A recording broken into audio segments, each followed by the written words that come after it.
Good morning to Grand Rounds, April 1st, 2021.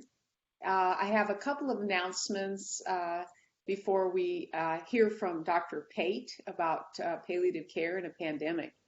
The pandemic, if you've had COVID-19, the latest is you may not be immune to all of the emerging strains, and so it is still recommended that you get vaccinated. The P1 Brazilian strain seems to you get protection if you have the mRNA virus. We don't know about the Johnson & Johnson. So that's the first message. The second message is different states will be opening up.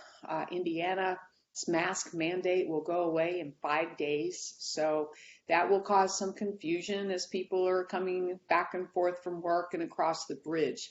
You probably saw in UofL Health, the hospital is lightening up on visitation policies. People are still expected in the hospital, obviously, to wear masks, and that includes visitors.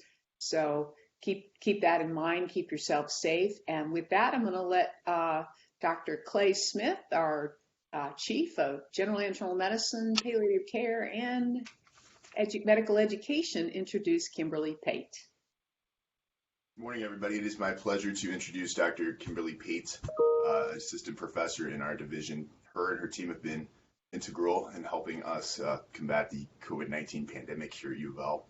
She's actually been at this hospital for a long time. She started her career in medicine as a pharmacy tech, did that for 4 years before attending medical school at the University of Louisville, went on to do her residency in palliative medicine fellowships here, and she is currently the palliative medicine fellowship director. So with that, I will turn it over to you, Dr. Pate, for your presentation. Thank you so much, Clay, and good morning, everybody, and thank you so much for the opportunity to talk about palliative care and how it has affected all of our patients, how the pandemic has affected all of our patients.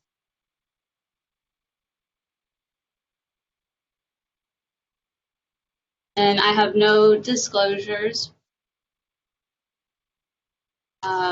At the end of this talk, I hope the learners will be able to apply palliative care into their own practice, to look at how prognosis has been impacted by COVID-19, and also to be able to describe the impact the pandemic has had in a huge way on communication skills and techniques.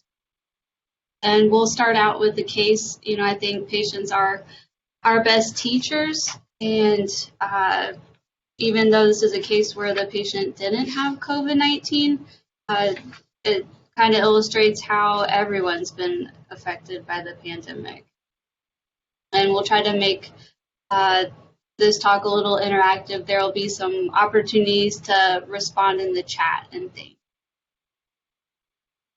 So we'll look at Miss K's case. She's a 90-year-old female. She has some general medical comorbidities. She has some hypertension, some diastolic heart failure, obesity, arthritis, some impaired hearing. She wears hearing aids. She also has frailty, meaning she walks slowly. She has difficulty getting up from a chair and tires easily. She walks with a rollator walker, and all things considered, she is living very independently at this time with her husband of 70 years. They're inseparable. She's a very smart lady. She's a retired medical technologist. She worked at a lab in a hospital for 30 years after going to college. And she really enjoys reading, visiting with her family. Her family is very important to her, and overseeing her garden. In the later years, her role in the garden has moved more to a planning and supervising role, but she still enjoys that. And she has one living daughter, grandchildren, and great-grandchildren. And she also has a daughter who died from breast cancer.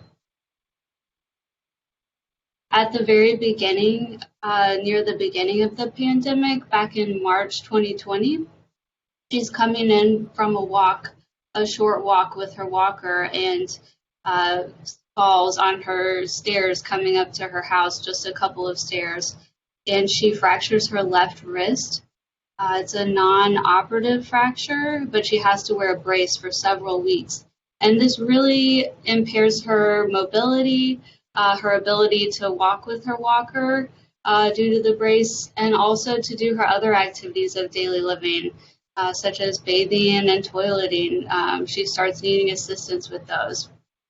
She becomes confined to her room. It's hard for her to get out to her kitchen even with her walker, but she's still doing her reading. Her daughter moves in with her and her daughter spends every day at her home during the day now to help out with things. By mid-April, after this fracture, she develops dysuria. And at this point in the pandemic, her primary care office is actually closed. They're calling the office a couple times a week. But the office and the lab are closed. She eventually gets an appointment over telehealth with her primary doctor, but she does have some trouble with this, being with her age and being hard of hearing. They try to wait things out at home for several weeks because they're worried about sending her to the hospital during the pandemic.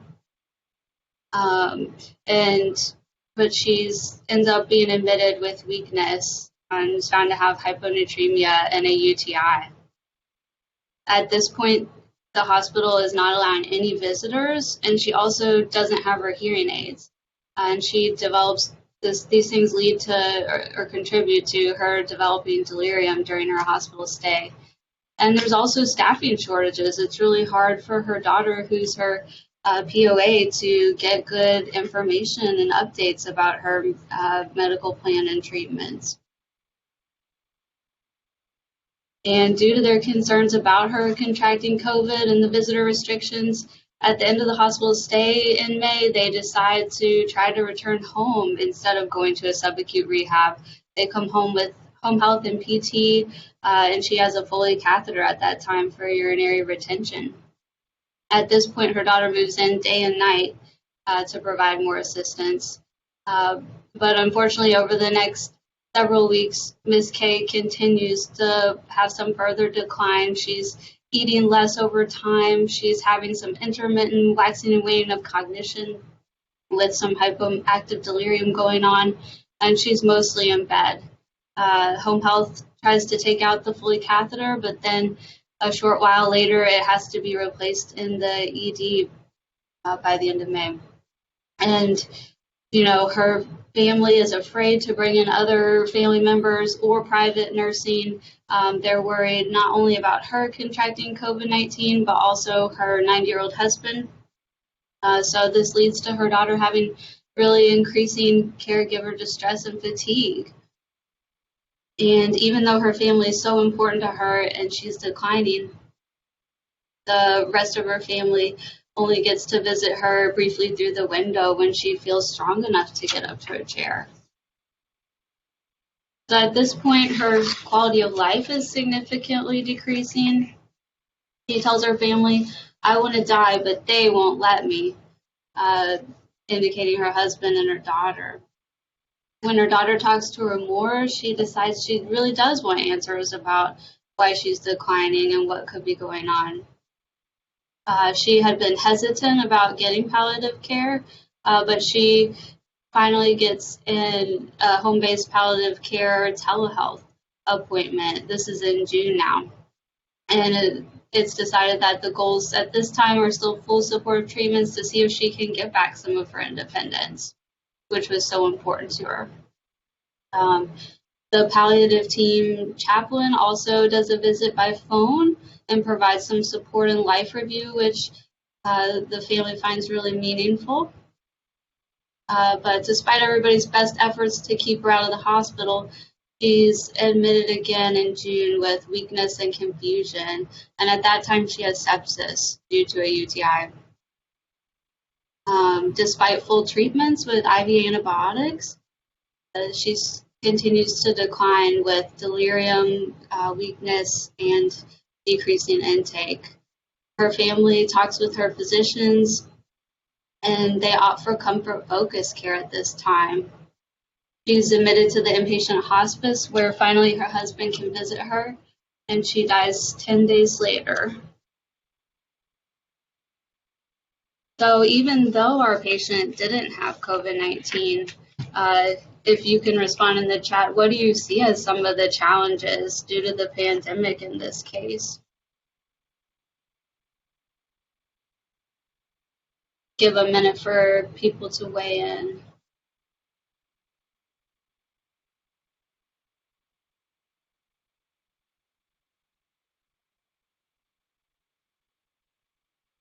Yeah, I'm seeing social isolation. I think that's been a huge thing and has led to a lot of suffering and decline and stress.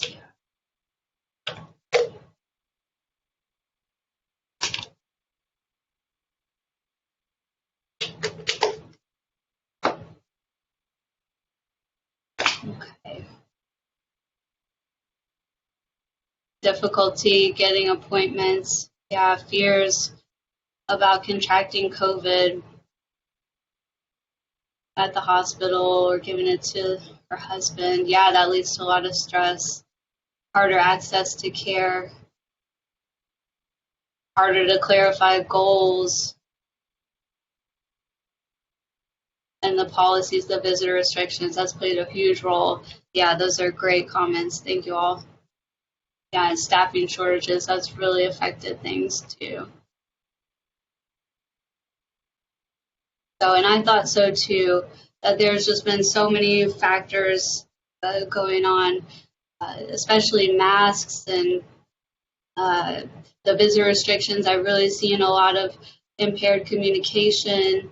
I have telehealth there with a great arrow because I think telemedicine is an amazing thing, and I'm so glad it's expanding and it can be so helpful in so many cases.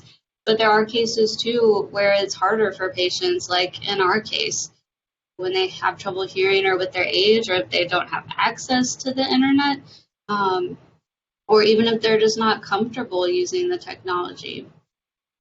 And yeah, all these things are just tied together.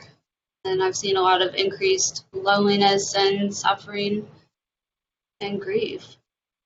So you can see how the pandemic has really brought to the forefront the suffering and need for support in serious illness and for communication. And I think the pandemic has made it clear to the wider community how important palliative care is, that it is something that's essential. It's not just a luxury, that there's a huge need. And this is just one to think on. You don't have to respond.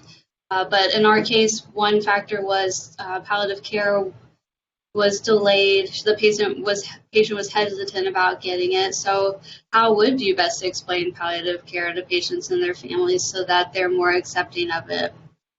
Because there are a lot of misconceptions out there that lead to barriers to getting this kind of care in the general public.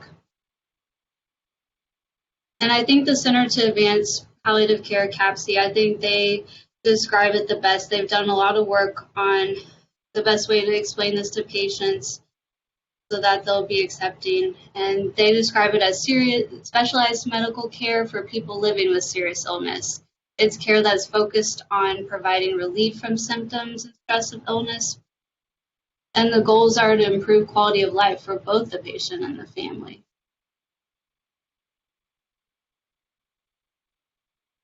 And palliative care, it is a lot of things. You know, illness doesn't just affect us physically, it also affects the body, mind, and spirit. And aiming is care that really has patients and families at the center and aligning their goals with their treatment preferences and their medical care. So this is really high value care. It's high quality care relative to the cost. And it's also focused on care planning, care coordination, and communication. So you can imagine to affect all of those things, specialty palliative care really requires a team. And teams are made up of physicians, nurse practitioners, physician assistants. You can have nurses, chaplains, social workers, psychologists, and any other practitioners that are providing support to the patients and families. And we're really lucky at UofL to have an amazing chaplain and psychologist on our team. So there is definitely a shortage of palliative care physicians and teams. And it's something that's essential that everyone can practice the basic skills of palliative care and practice primary palliative care. And a lot of medical schools are teaching these skills now that physicians can use at the bedside, because the pandemic has highlighted it's a scarce resource. So everybody has to be able to do some basic management of pain and symptoms, basic management of anxiety and depression, and discussions about prognosis and goals. And when to think about specialty palliative care is when symptoms are more refractory or complex. Also when conflict resolution is involved regarding the goals of care or the treatment plans, whether that conflicts between family members, between staff and family, among treatment teams, or in the case where you're addressing treatments that are potentially non-beneficial. And I like this diagram as a way of how to think about hospice care. I like to think about hospice care as a subset of palliative care.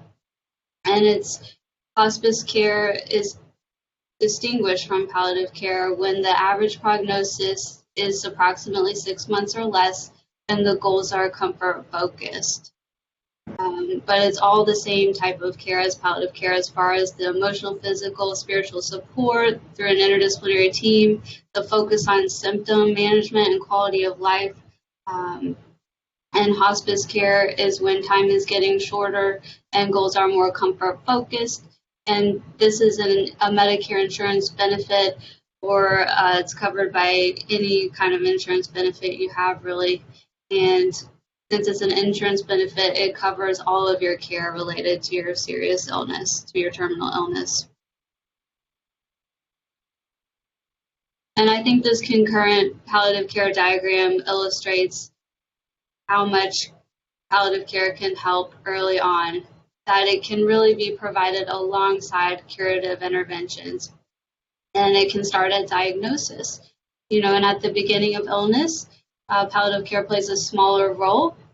And, if the illness is cured, then you may not need palliative care anymore. However, if your illness progresses and as things start to change, palliative care plays more of a role, more symptom management, more care planning, more support over time.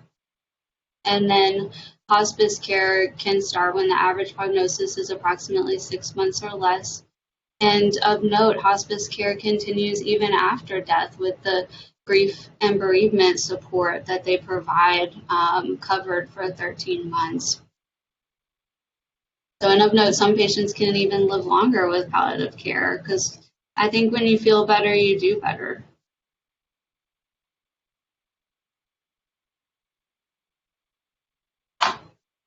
Now we'll do a question, and I'll give you a few minutes to read through and respond in the chat about which of the following are true regarding hospice care, and more than one may apply.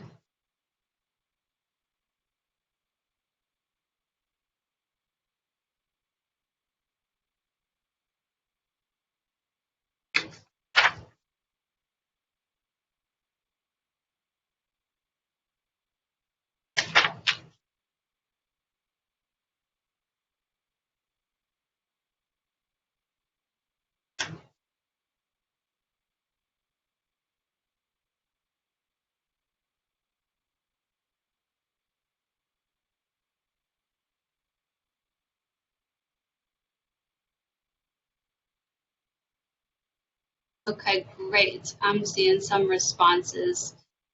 And B and D are both correct. You guys are too smart. But I put some of these, the median length of stay of hospice. Of note, it really is 18 days nationally, and 50% of Medicare patients are only getting hospice in the last month of their life, and 25% are getting it in the last 7 days. So people really aren't getting access to this care that they qualify for that can provide a lot of support. And that leads into B.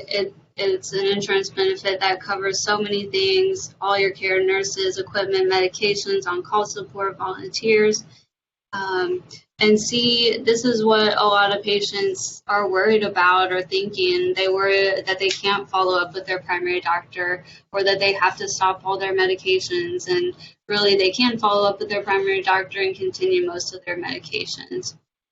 And then D, that's true, that palliative care is for when the focus is on comfort, and the average prognosis is 6 months or less if the disease follows its expected course.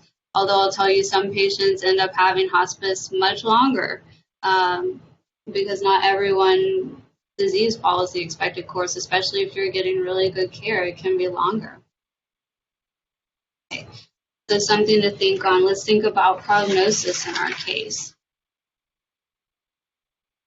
And I think these general prognostic indicators can be extremely helpful regardless of your diagnosis. And these are actually things that physicians look at when they're certifying patients for hospice care. Have they had frequent recent hospitalizations? Is the BMI less than 21? Are they having weight loss, especially greater than 10% of total body weight loss in the past year? That's very concerning. Do they have frailty? That's a very poor prognostic indicator.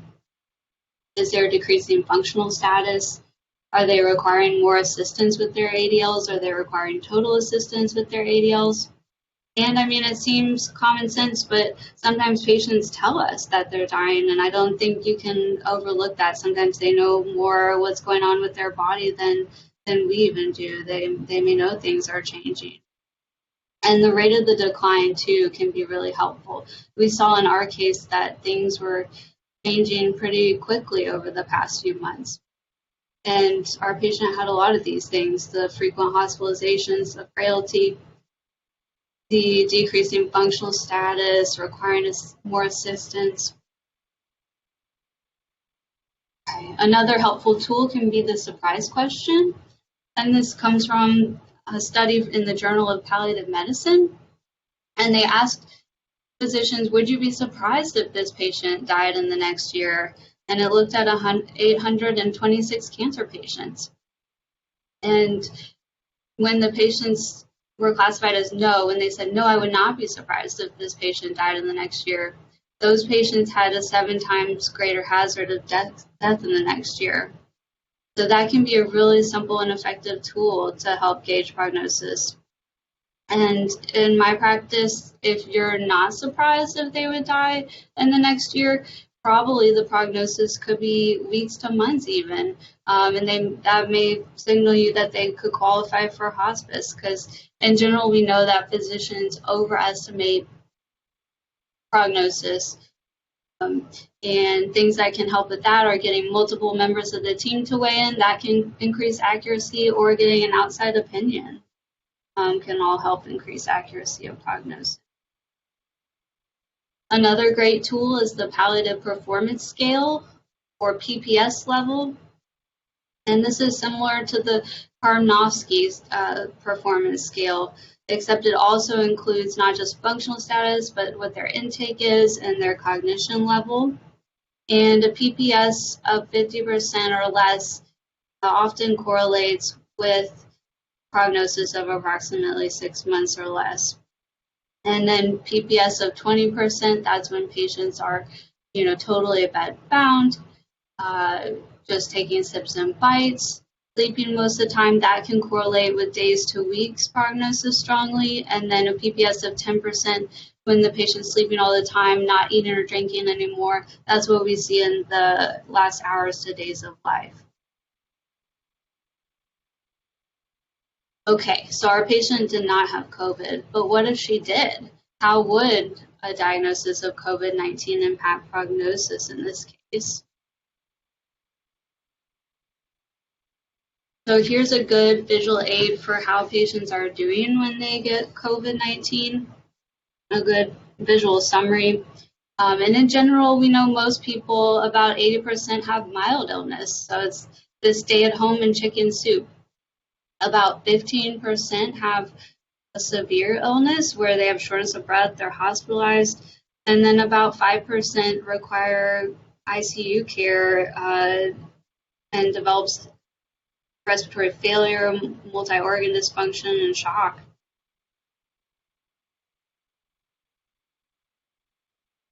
And looking at what if our patient was intubated in the ICU, how would that impact mortality? And I think this can be kind of a helpful tool for considering the best case, worst case scenario in that case. They looked at cohort studies and grouped people less than 60 to 70 years old and also people over 70 years old and looked at the mortality rates. This was limited by some patients still being on, a good amount of patients still being on the ventilator at 2 to 4 weeks, so we're not really sure how they did, but it kind of shows you what's the best case to expect and what's some of the signs of worst case scenario in this situation. And I will say that prognostication in COVID-19 has been really difficult. It's rapidly evolving, and there is a large variation in mortality. The good news is that it seems like mortality is improving over time. We're learning how to take better care of patients. In this retrospective study from England, it looked at over 21,000 patients, and I think 5,000 of those were critically ill, and they really had a large amount of improvement in their survival rates from about 50% in March to even 3 months later, 80%. And mortality, it also varies by location, by if there's increasing cases in an area, that when systems are more stressed and overburdened, we do see a worse mortality. And with our patient in mind too, this is not surprising, but we see that mortality increases with age for patients requiring invasive mechanical ventilation. So if you're less than 40, it's less than a 50% chance of mortality in this study. But as age goes up, over 70, over 80, you're up to 77%, then 84%. So this care isn't futile in this situation, but mortality is very high.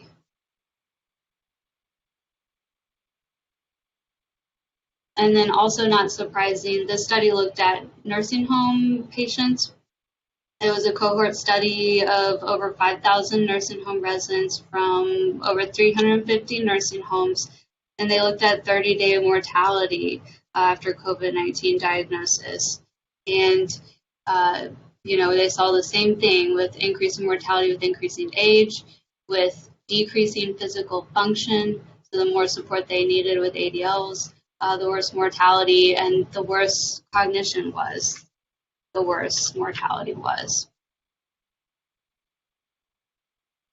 So now we'll switch gears and talk about how the pandemic has impacted communication. We're all wearing masks now. You can see I've got a good picture of the PPE, how much that has changed the way that our patients can see us, and also telemedicine has changed things. It's very much on the rise. So there have been some specific communication challenges with the pandemic, and we'll talk about what we can do to make things a little easier, because even a basic handshake that we used to use to, greet the patient, to build rapport and show respect, we're not even able to do that right now, really.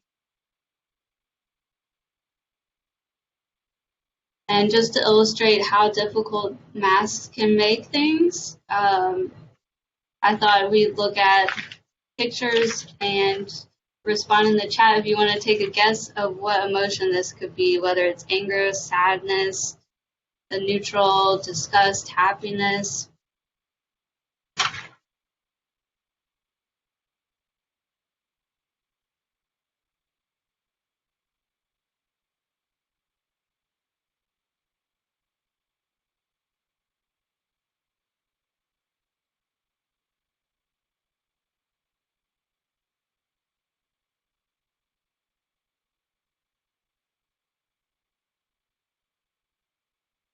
Oh, I love that. Just kidding. Who knows? Okay.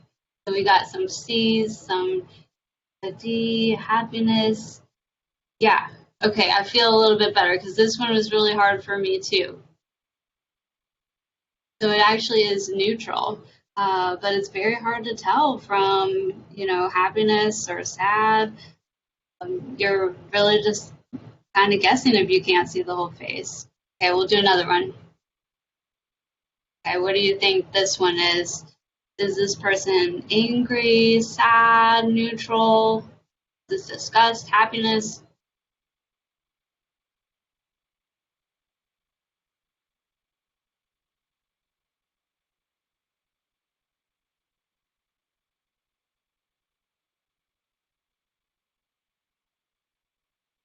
Okay, cool. I'm seeing both disgust and anger. Yeah. So once you can, it's actually disgust. Yeah. Once you see the whole face, it's much easier to tell anger from disgust, but they can be very hard to tell apart. Okay, and we'll do one more. Could this be anger, surprise, fear, disgust, happiness?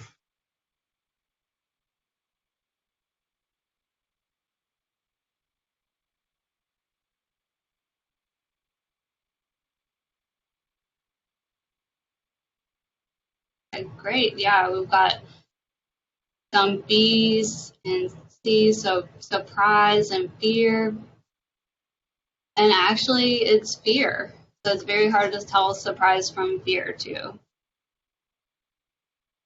And this was actually a study that looked at how masks affect our ability to read emotions and how much we rely on facial expressions to read the 6 basic emotions, and they saw it significantly impacted people's ability and their confidence level in perceiving emotions. So we know that facial expressions play a large role in our interpersonal communication, that the facial expressions are best processed as a whole, and that masks interfere with that. And interestingly, too, just be aware that there's more perception of negative emotions and less perception of positive emotions. And that's important because positive emotions play a large role in putting our patients at ease and decreasing their anxiety. So that makes things difficult when we're just working with the top third of our face. So if we're expressing concern, we really got to use our eyebrows. Expressing concern with comforting words can really increase empathy for patients and their and show provider effectiveness. Smiling, we got to also do that with our eyes more and not just our mouths. And then to show we disagree with something, you can raise your eyebrows to show that. And if you're agreeing with something, you can, while you're nodding your head, you can kind of close your eyes to show agreement.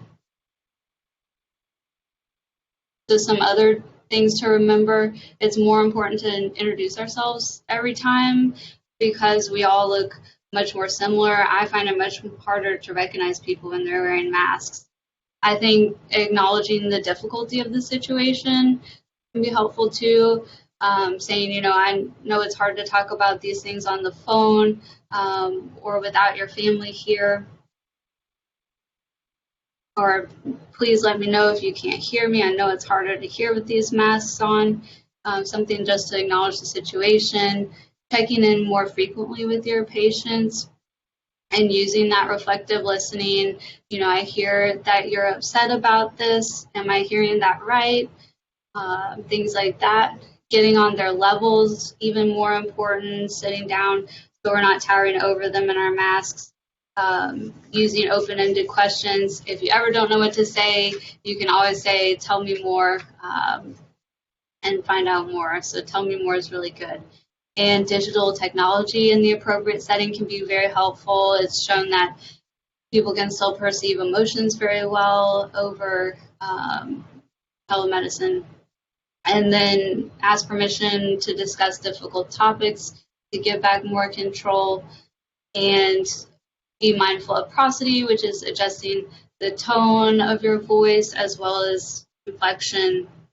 We just kind of have to do more with the masks on. It's kind of like we're going from being screen actors where people can see your whole face and a subtle expression comes right across, versus being stage actors where you're at a distance kind of and you have to exaggerate what you're trying to make come across with your voice and your expressions, that people know what the message is. And then also Ppe Portraits can help. We'll do that next. And I like this picture. She's doing a good job smiling with her eyes, or as Tyra Banks says, smizing. So channel your inner Tyra Banks and smize. Okay, so the Ppe Portrait Project. This is a really neat thing that I didn't know about till I did this talk. And what it is wearable headshots. It actually started during the Ebola crisis in 2014 as a way to humanize care when people are wearing PPE and just personalize the encounter more, put the patients more at ease. They also found it increased the healthcare workers' comfort level with interactions as well. So this is just an extra way we can connect with our patients. And I actually did make one, so if anybody's interested in having one of these or the disposable stickers that you can wear on your PPE, just send me an email with your photo and I'll try to get you one made. Okay, more about masks. So masks really do muffle speech. I never noticed how much our older adults really rely on reading lips until we started wearing masks. And masks make discriminating speech much more difficult, recognizing speech more difficult, and be aware that patients are more likely to guess at what you're saying rather than ask you for clarification. And neural processing of auditory signals is slower when you don't have that visual input. The visual input plays a role in processing speech, just as you can read these slides faster than I can talk, probably. So what can we do to combat this? So we can try to decrease the noise. The hospital is a very noisy place, so make sure you're turning off alarms and muting the TV, closing doors so patients can hear you. Hearing aids, if they have them in. A lot of our patients, though, don't like to bring them to the hospital. They're expensive. They're worried they're going to get lost. Also, pocket talkers can be helpful. That's what's in the picture where the patient wears headphones and you can talk into the microphone. And I actually got one for our palliative care team. If anybody wants to check it out or borrow it, it even comes with a long cord you can put the microphone on so you don't have to be too close to the patient. We can talk with a lower tone and a little bit slower, which can help people hear you better.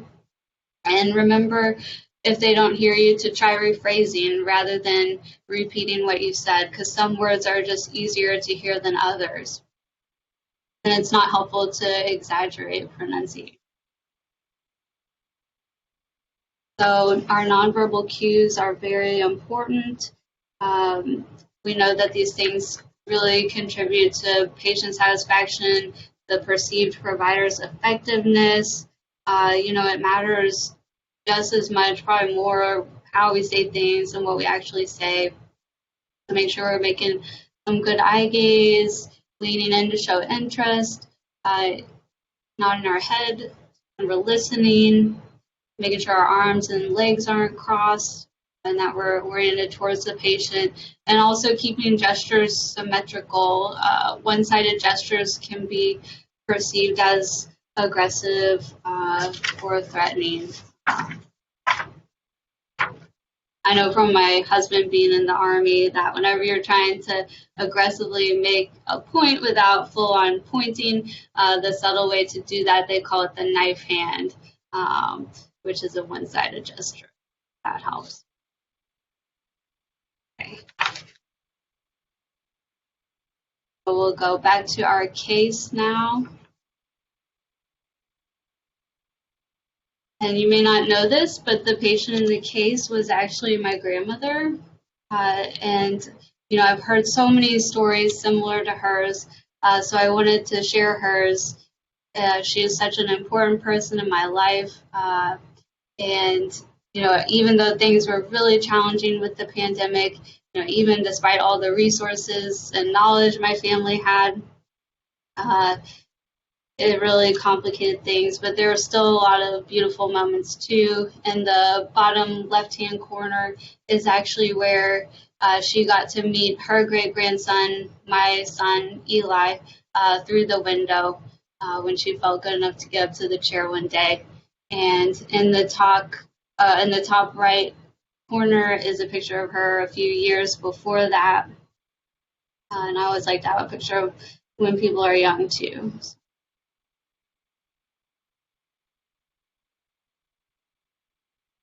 To me, the pandemic has emphasized a lot of things: the value of patient support systems, you know, how important our connections are with each other and how important it is to be with the people you love, how important it is to determine and communicate about prognosis.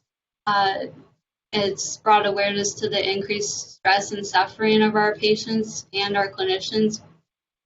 It's forced us to look at, you know, what matters most and face our own mortality.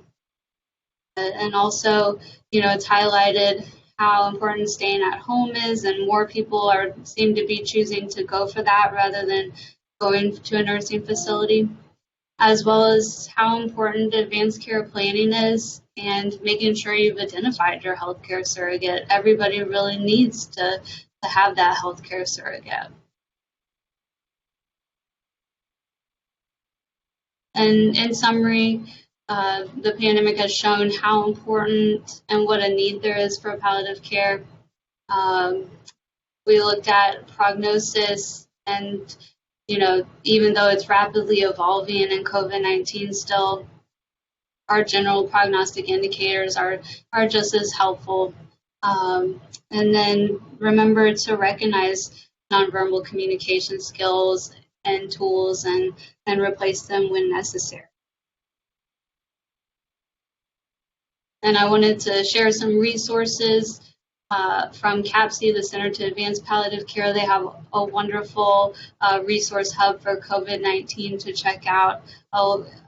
And VitalTalk has a COVID communication playbook. VitalTalk has done some really excellent work in patient communication, and they have a great toolkit, as well as always the fast facts are good. The Network of Wisconsin Palliative Care Fast Facts. You can either check that out online, or they also have a really great app, which is what the Holding Hands is. I definitely recommend those. And I want to end with thank you so much for the work that you do. Know that you do good work, and continue to cure whenever we can, to relieve symptoms as much as we can, and to always comfort our patients and families. Thank you so much for your attention and this opportunity to talk. And I also want to thank Barbara Head for all of her support and guidance on this talk, as well as my wonderful palliative care team. And with that, I'll open things up for any comments or questions. All right, thank you, Dr. Pate. That's outstanding. It's very outstanding. If anybody has a question, you can either, if you want to unmute your mic and ask a question, or you can type it in the chat area. She's obviously able to see that area as well. So if you would like to ask a question, you can do it either one of those ways. And this is Christian Furman. Thank you so much. It was really great having a palliative care presentation. And, you know, I do a lot of work in the nursing home. And so you're right, the nursing home and this isolation has been such a huge issue, and just all the deaths in the nursing home has been such a huge issue. So thanks for giving us some tips on how to deal with all that. But one question I had, because I think the pandemic and the racial injustice and this anti-racism, it kind of goes hand in hand, and palliative care can be so helpful to bridge us through all this. So one thing that's come up before, and I haven't had a chance to talk to you directly about this, but this was a case that came up even like a year or two ago. And, since we're faculty and we always have learners with us, there was a case at UofL Hospital where a family was dying, a patient was dying and the family's in the room. And it was a male faculty, and it was all female residents and learners with them. And the family was being very, I can't remember if it's sexist or racist, towards the learners. And the male faculty really felt uncomfortable with the dying patient to bring up, like, this is inappropriate, don't treat the learners this way. So do you have any suggestions? Because, we've all been in the situation where you want to speak up, but then you don't want to hurt the family, you don't want to hurt the patient, especially when they're, just in general, but then especially when they're dying, But I think we've all kind of learned that we have to do it. So I don't know. Do you have any guidelines and recommendations on how to approach that situation? Yeah, that's a great point. I think we really do still have to say something. We have to be upstanders, and we have to say, we don't say things like that at UofL. We're respectful of everybody here, and we have to, not let that stand, but in a way that's respectful and understanding and educational. Yeah. And there's definitely been disparities during COVID and relating to all the healthcare disparities. That's helpful, because so you're saying even if it's a dying patient, the family's crying and everything else, you can't give them a pass if they're being racist or sexist or whatever they're being. I think we have to still be upstanders. Yeah. So that's helpful. That's they would not say that here, or whatever your go-to line is. I think you can do it gently. Right. But, making that point that we don't tolerate that. Yeah, that's helpful. Thank you. Thank you. Thanks, Christian. All right. Any more questions for Dr. Pate? Again, you can unmute your mic and ask, or if you would like, you can, or if you want to type it in the chat area, we can. You can do that as well. Kim, I think some of us were still having some tears in our eyes. Aw. So it's too sweet. Sharing, that was such a surprise. You sharing that personal story. I want to say thank you very much. Also, it's really interesting in your talk. You pointed out a lot of what really palliative care does with the holistic elements and the spiritual and the emotional elements. And even the part about conflict resolution between the caregivers. And what that reminded me is we do have an ethics committee, but maybe the reason we don't get as many ethics consults is because palliative care has become such, has been that bridge and has helped the care teams as much as the patients and the patients' families in getting along and understanding about the autonomy of the patient and about the family and the patient having some say in their medical care. So thank you for pointing out exactly really what palliative care is and how important it is from an ethical standpoint. Yeah, thank you so much for that comment. I think that's so true, that a lot of these issues that come up that may seem like they're ethical issues, a lot of times they're communication issues and aligning the goals issues. So palliative care can be really helpful. And yeah, that's a good point too, that the pandemic brought up a lot of really interesting ethical issues that we haven't had to think about before. We haven't had to think about crisis standard of care and how we would approach that. So there will be lots of theoretical, interesting stuff to talk about at the ethics meetings in the future, I'm sure. And shout out to my colleague, Dr. Deerfeld, for leading the ethics committee.